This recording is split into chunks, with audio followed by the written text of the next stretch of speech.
श्री हनुमान जी की मंगलवारी व्रत कथा। बहुत समय पहले की बात है। गंगा किनारे बसे एक छोटे से गांव में गोमती नाम की एक वृद्धा रहती थी।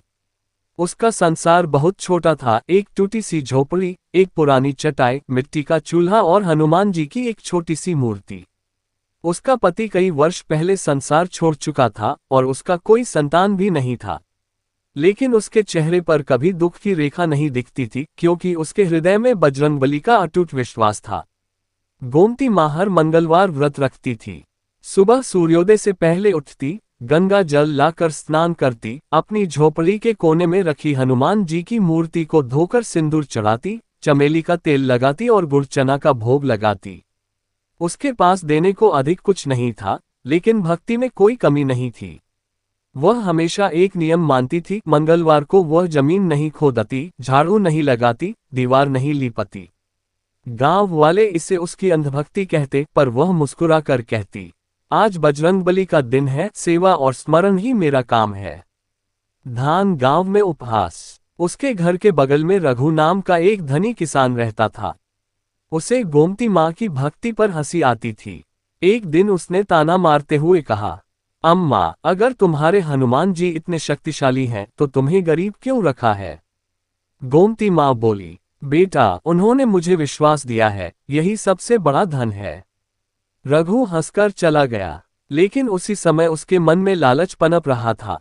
राजा के खजाने से कुछ सोने के सिक्के चुराकर उसने डर के मारे रात में चोरी का सामान गोमती मां की झोपड़ी के पीछे जमीन में गाड़ दिया। संकट का समय। कुछ दिनों बाद राजा के सिपाही गांव पहुंचे। ढोल बजाकर घोषणा हुई, राजकोष से चोरी हुई है, हर घर की तलाशी होगी। गांव में हलचल मच गई। सिपाही जब गोमती मां की झोपड़ी पर पहुंचे तो उन्होंने पीछे की जमीन खोदने को कहा। गोमती मां का चेहरा पीला पड़ गया। उसने हाथ जोड़कर कहा, आज मंगलवार है, मैं खुद जमीन नहीं खोदूंगी। आप चाहें तो खोद लें, मेरे प्रभु सच्चाई दिखाएंगे। सिपाहियों ने जमीन खोदनी शुरू की। रघु दूर खड़ा कांप रहा था, लेकिन जैसे ही फावड़ा जमीन में गया, सब चकित रह गए। वहां से सोने के सिक्के नहीं, बल्कि चमकते हुए चांदी के बर्तन, सोने के आभूषण और कीमती रत्न निकले। सिपाहियों ने सोचा, ये तो खजाना है।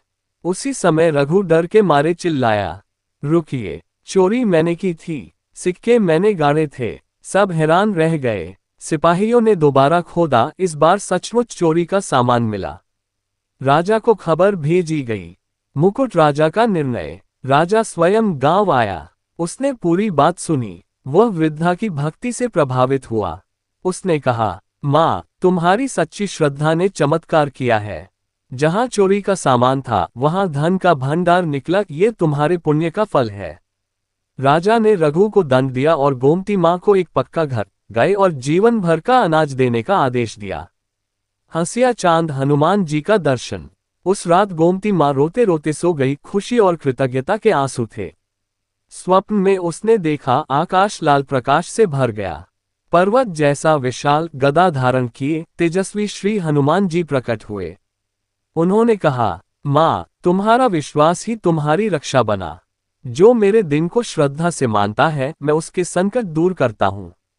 धन मेरा उद्देश्य नहीं, पर भक्त की लाज रखना मेरा धर्म है। गोमती मां उनके चरणों में गिर पड़ी। प्रभु, मुझे कुछ नहीं चाहिए, बस आपकी भक्ति बनी रहे। हनुमान जी मुस्कुराए और अदृश्य हो गए। हबिस्कस परिवर्तन। अगले दिन से गांव वालों का व्यवहार बदल गया। जो लोग हंसते थे, वही मंगलवार को व्रत रखने लगे। गोमती मां सबको कथा सुनाती, हनुमान चालीसा सिखाती। उसका घर अब भक्ति का स्थान बन गया। हर मंगलवार दीप जलते, भजन गूंजते और लोग संकट मोचन से प्रार्थना करते। एक और परीक्षा। कुछ वर्ष बाद गांव में भयंकर सूखा पड़ा। खेत सूख गए, कुएं खाली हो गए। लोग घबराने लगे। गोमती मां बोली, आओ मिलकर हनुमान जी का नाम लें। पूरे गांव ने मिलकर मंगलवार को भंडारा किया, राम नाम जपा। उसी रात बादल घिर आए और तेज वर्षा हुई। खेत लहलहा उठे। लोगों का विश्वास और गहरा हो गया।